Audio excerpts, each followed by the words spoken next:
أعوذ بالله من الشيطان الرجيم بسم الله الرحمن الرحيم قل هو الله أحد الله الصمد لم يلد ولم يولد ولم يكن له كفوا أحد صدق اللہ العظیم۔ آج جو سورہ مبارکہ تلاوت کی گئی ہے، اس سورہ مبارکہ کا نام سورۃ الاخلاص ہے۔ یہ سورہ مبارکہ مکی سورت ہے، یعنی حضور اکرم صلی اللہ تعالی علیہ وآلہ وسلم پر اس سورہ مبارکہ کا نزول ہجرت فرمانے کی غرض سے مدینہ منورہ تشریف لے جانے سے پہلے ہوا ہے، اور اس سورہ مبارکہ کا نزول کا نمبر 22واں ہے، یعنی 21 صورتیں اس سے پہلے نازل ہو چکی تھی۔ گزشتہ کل ہم نے اس سورہ مبارکہ کی فضیلت اور اس کا ترجمہ آپ حضرات کے سامنے عرض کیا تھا۔ اس کا خلاصہ یہ ہے، یہ سورہ مبارکہ بہت فضیلت والی صورت ہے۔ نبی کریم صلی اللہ تعالی علیہ وآلہ وسلم نے اس کو ثلث قرآن یعنی تہائی قرآن کے برابر ارشاد فرمایا ہے۔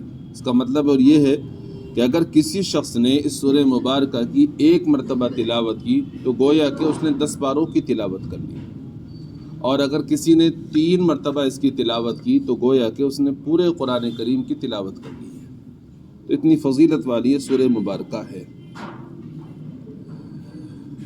اللہ تبارک و تعالیٰ نے قرآن مقدس کے اندر کچھ صورتیں تو لمبی اتاری ہیں، کچھ صورتیں مختصر اور چھوٹی اتاری ہیں۔ یہ اللہ رب العزت نے ہم لوگوں کے لیے آسانی فرمائی ہے۔ اگر اللہ رب العزت چاہتے تو بڑی بڑی صورتیں ہی صرف نازل فرما دیتے، چھوٹی صورتیں نازل نہ فرماتے، تو اس سے عام آدمی کے لیے صورتوں کو یاد کرنا اور ان کو نماز میں پڑھنا دشوار ہو جاتا ہے۔ اس لیے باری تعالیٰ نے چھوٹی چھوٹی صورتیں بھی کچھ اتاری ہیں۔ جیسے یہ سورہ مبارکہ ہے، بہت چھوٹی صورت ہے۔ سورہ کوثر انا اعطیناک کی صورت بہت چھوٹی صورت ہے۔ سورۃ العصر بہت چھوٹی صورت ہے۔ یہ اللہ رب العزت کا ہمارے اوپر انعام ہے کہ باری تعالیٰ نے بڑی صورتوں کے ساتھ ساتھ چھوٹی اور مختصر صورت بھی اتاری ہے۔ بعض مرتبہ ایسا ہوتا ہے آدمی کو عجلت ہوتی ہے، کہیں جانا ہوتا ہے، ادھر نماز بھی پڑھنی ہے، تو اگر لمبی صورتیں ہوتی آدمی ان کو پڑھتا تو اس کے لیے دشواری ہو جاتی، تو باری تعالیٰ نے مختصر صورتیں اتار دی۔ اگر عجلت ہے، نماز پڑھو، نماز مت چھوڑو، چھوٹی صورتیں پڑھ کے چلے جاؤ۔ تو اللہ تعالیٰ کی اس نعمت پر بھی ہمیں شکر ادا کرنا چاہیے۔ اور یہ بھی کہ اللہ رب العزت نے ایک چھوٹی صورت ہے، اس کی فضیلت ارشاد فرما دی گئی کہ اگر ایک مرتبہ پڑھے گا 10 پارے پڑھنے کے برابر ثواب ہے، اور اسی طرح سورۃ الزلزال ہے، اس کی فضیلت بیان فرمائی گئی، ایک مرتبہ پڑھے گا تو آدھے قرآن پڑھنے کے برابر ثواب ہے۔ تو اگر کوئی بندہ پورا قرآن کریم نہیں پڑھ سکتا، زیادہ پارے نہیں پڑھ سکتا، وقت کی قلت ہے یا پڑھا ہوا نہیں ہے، تو کم سے کم ان چھوٹی صورتوں کو یاد کر لے، ان کی ہی تلاوت کر لے اور بڑا ثواب حاصل کر لے۔ ان کی ہی تلاوت کر کے ان کا اپنے مرحومین کو آسانی کے ساتھ ثواب پہنچا سکتا ہے، پہنچا دے ثواب۔ تو یہ اللہ تعالیٰ نے ہمارے لیے آسانیاں فرمائی ہیں، اور نبی علیہ الصلاۃ والسلام نے اپنی زبان مبارک سے ان کی فضیلت ارشاد فرما کر ہمارے لیے اور مزید آسانی کر دی ہے۔ ان نعمتوں پر باری تعالیٰ کا ہمیں شکر ادا کرنا چاہیے۔ بہرحال اب اس کی آپ تفسیر سماعت فرمایا قل هو اللہ احد، کہہ دیجئے بات یہ ہے کہ اللہ تعالیٰ ہر لحاظ سے ایک ہے۔ قل کہہ دیجئے، یہ خطاب حضور اکرم صلی اللہ تعالی علیہ وآلہ وسلم کو ہے کہ اے نبی جی آپ کہہ دیجئے۔ کن سے کہہ دیجئے؟ ان لوگوں سے کہہ دیجئے جو اللہ رب العزت کے بارے میں آپ سے سوال کر رہے ہیں۔ کل میں نے شان نزول میں آپ کو بتایا تھا کہ لوگوں نے، مشرکین مکہ نے آپ علیہ الصلاۃ والسلام کی خدمت بابرکت میں آ کر سوال کیا اور یہ پوچھا کہ جی یہ بتاؤ، جس اللہ کی طرف تم ہمیں بلاتے ہو وہ اللہ کس چیز کا بنا ہوا ہے؟ لوہے کا ہے، تانبے کا ہے، پیتل کا ہے، سونے کا ہے، کس چیز کا ہے؟ اس طرح کا سوال کیا تھا، تو اللہ تبارک و تعالی نے فرمایا اے نبی جی آپ لوگوں سے یہ کہہ دیجئے گا اللہ ہر لحاظ سے ایک ہے۔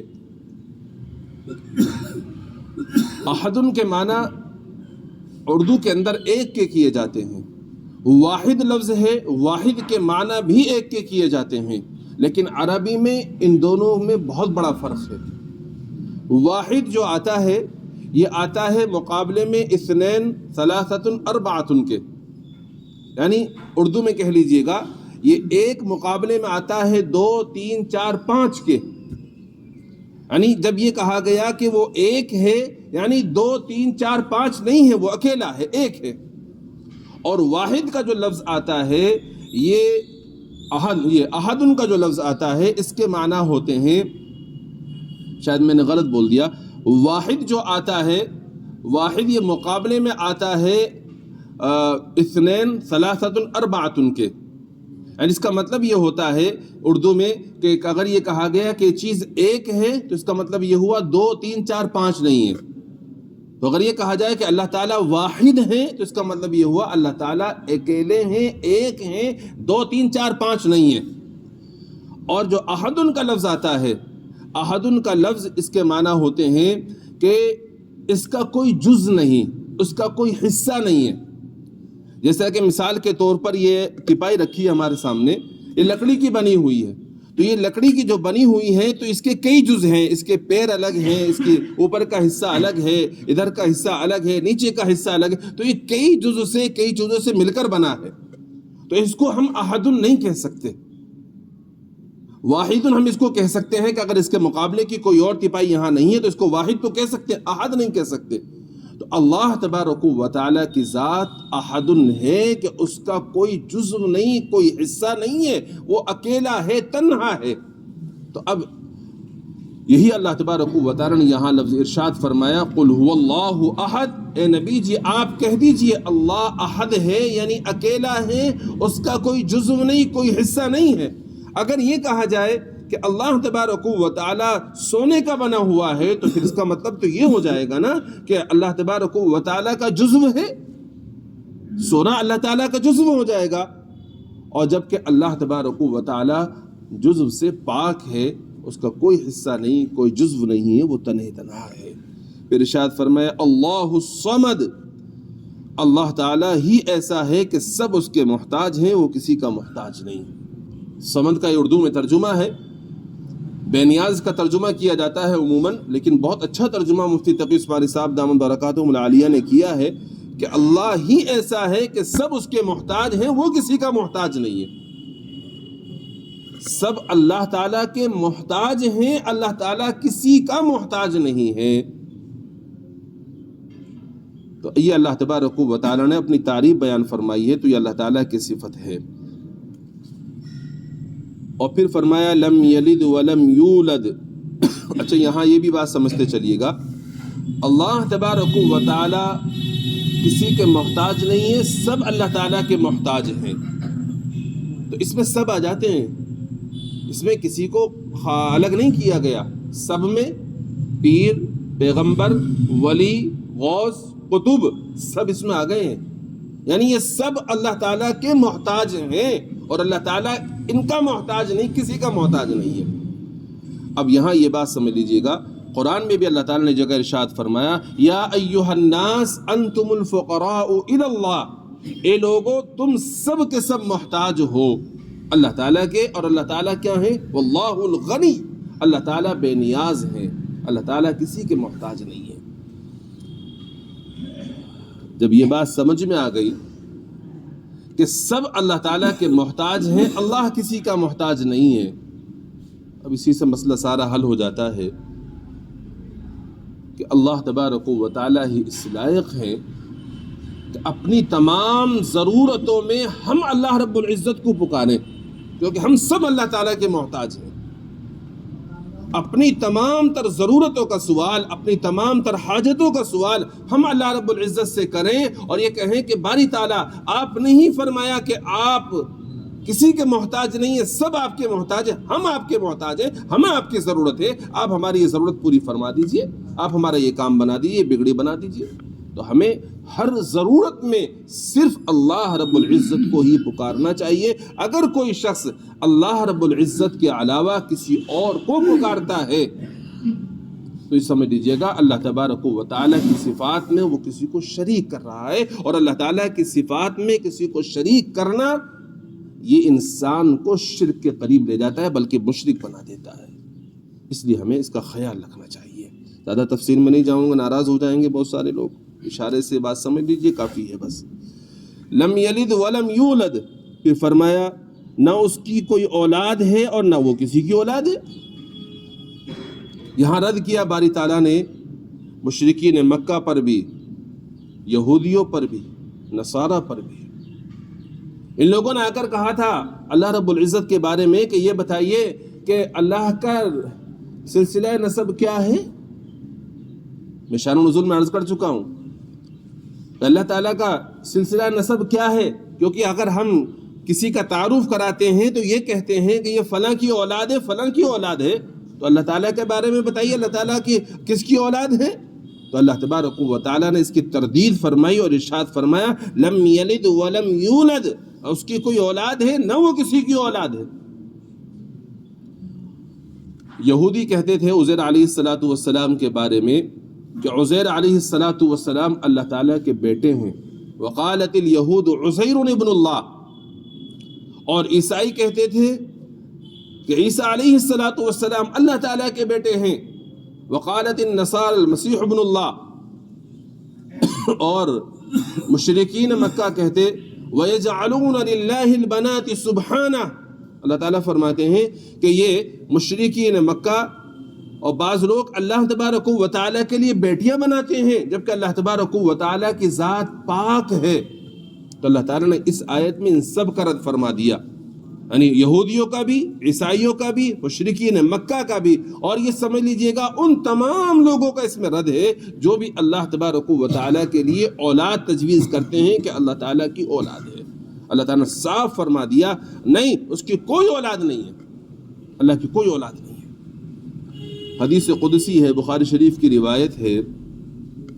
حضرت نبی کریم صلی اللہ تعالیٰ علیہ وآلہ وسلم ارشاد فرماتے ہیں کہ اللہ تعالیٰ فرماتے ہیں ابن آدم مجھے گالی دیتا ہے، ابن آدم مجھے گالی دیتا ہے جبکہ اس کو یہ حق نہیں ہے کہ مجھے گالی دے.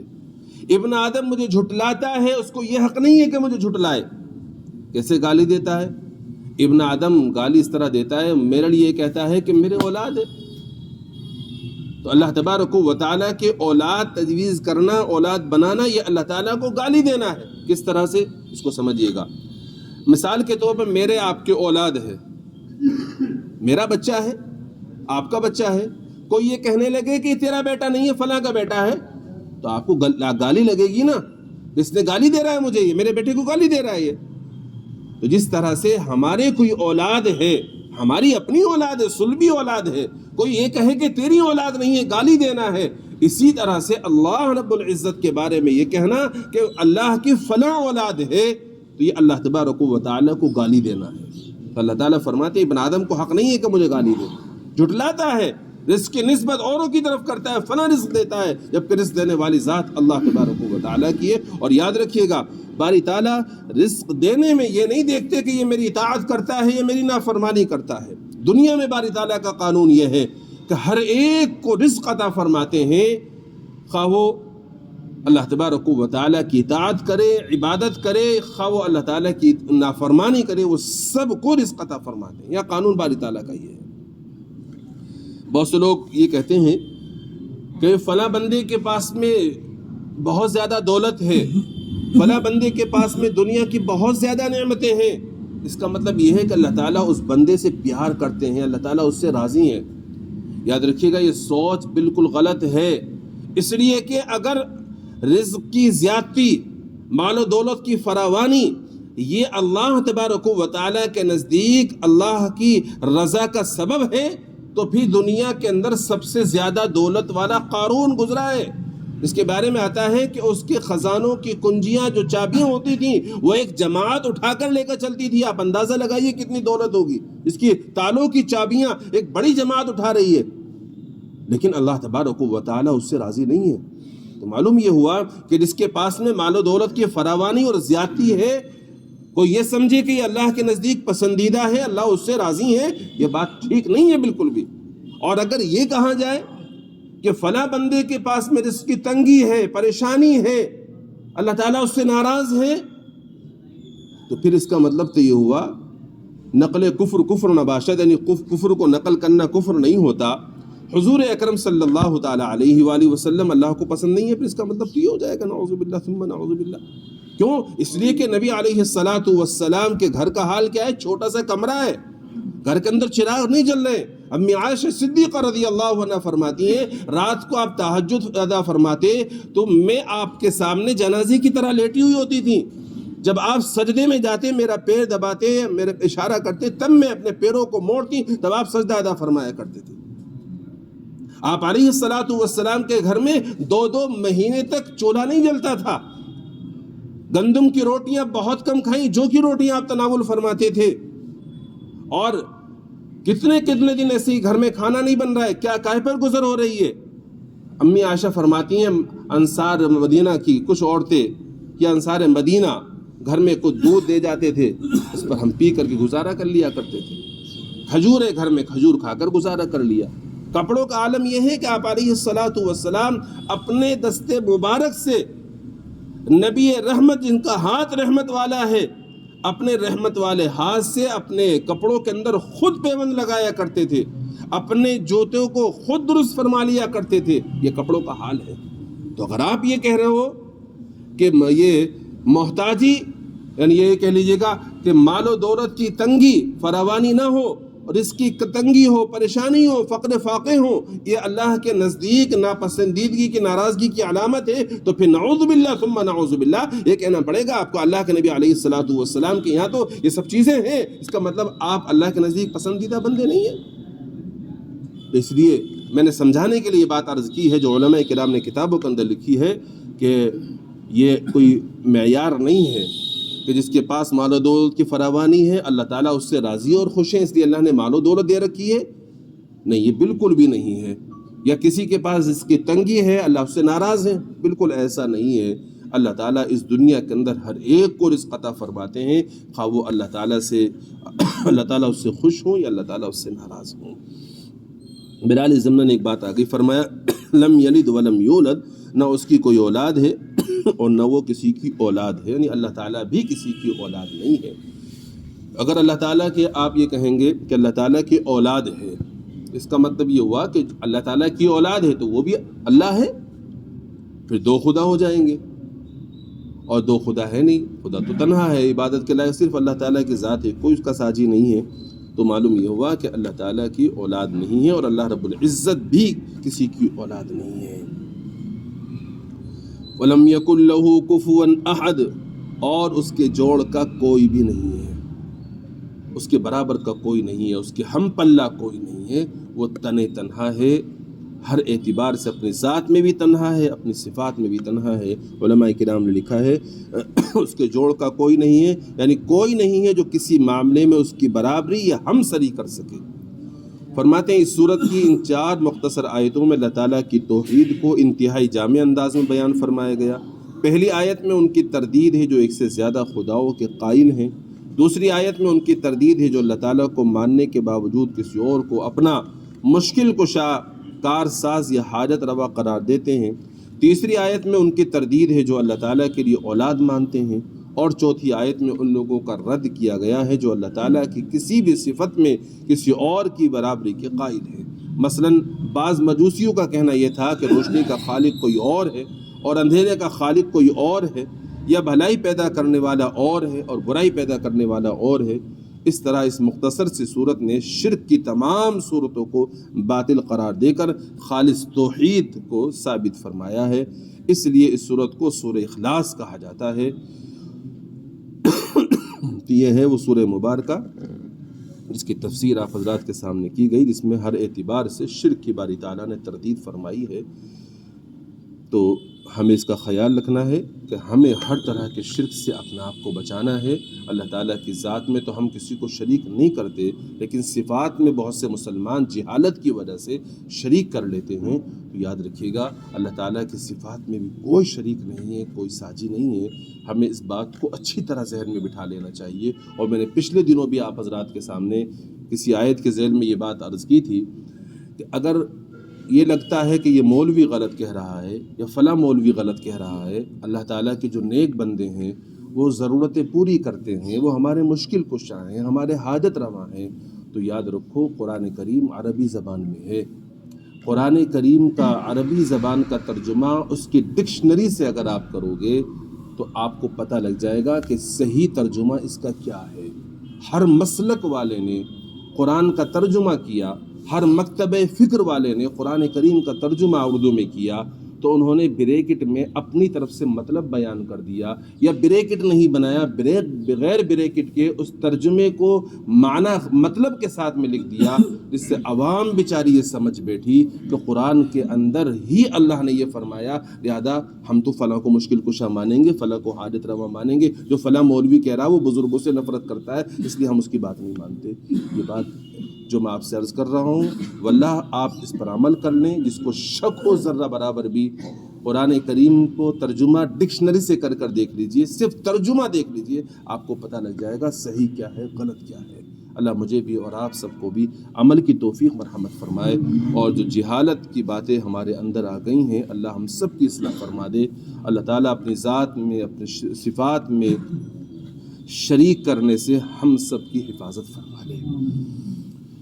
اچھا ایک بات اور ذہن میں رکھیے گا، بہت سے بچوں کا نام عبد الاحد ہوتا ہے، بہت سے بچوں کا نام عبد الصمد ہوتا ہے، تو ہمیں اس کا خیال رکھنا چاہیے، ان بچوں کو صمد کہہ کر یا احد کہہ کر نہیں پکارنا چاہیے، پورا نام لینا چاہیے، عبد الصمد عبد الاحد، اس لیے کہ احد اللہ تعالیٰ کی ذات ہے، اللہ کے سوا کوئی احد نہیں ہے، اور صمد اس کا ترجمہ آپ کے ذہن میں بیٹھ گیا کہ سب اللہ تعالیٰ کے محتاج ہیں، اللہ تعالیٰ کسی کے محتاج نہیں ہے، لہٰذا یہ بھی اللہ تعالیٰ کی مخصوص صفت ہے۔ صمد کے نام سے ہمیں کسی انسان کو نہیں پکارنا چاہیے۔ سبحان اللہ بحمدہ، سبحانک اللہم بحمدک، ونشہد ان لا الہ الا انت، نستغفرک ونتوب الیک۔ سبحان ربک رب العزة عما یصفون، وسلام علی المرسلین، والحمد للہ۔